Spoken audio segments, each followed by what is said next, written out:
ये कोई पहला दूसरा बजट नहीं है कि अभी तक भी वजीर आजम आज जो तकरीर करके गए उन्होंने कहा है मुझे एड़ियां रगड़ने दे, चश्मा यहीं से निकलेगा।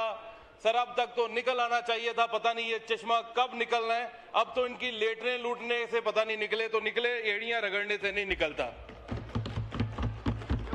इस बजट के अंदर इन्होंने टैक्स रेवेन्यू का टारगेट 2300 अरब से बढ़ा दिया है और टोटल जो इन्होंने रेवेन्यू कलेक्ट करना है नॉन टैक्स और टैक्स का मिला के उसका हदफ तकरीबन जो है वो 20-21 हज़ार अरब के करीब रखा गया है।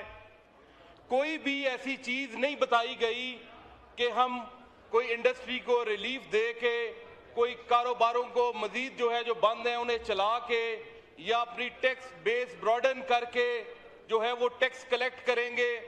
पिछले 2 सालों से इंडस्ट्री को ये लॉलीपॉप दे रहे हैं कि हम बिजली सस्ती कर रहे हैं। अभी फोन कॉल भी मिलाते हैं तो अंदर वजीर आजम कहता है मैंने बिजली सस्ती कर दी। ट्विटर पे देखते हैं बिजली सस्ती कर दी, फेसबुक पे सस्ती कर दी। हमें तो आज तक इंडस्ट्री को बिजली सस्ती नहीं मिली, बिजली की वही कीमतें हैं बल्कि मजीद जो है वो बढ़ रही हैं। मेहरबानी करके ये जो फेसबुक और ट्विटर है यहाँ से बाहर आए और इंडस्ट्री को जो है वो बिजली के अंदर रिलीफ दें अगर आपने मजीद टैक्स कलेक्ट करने हैं। और ये ऑलरेडी जो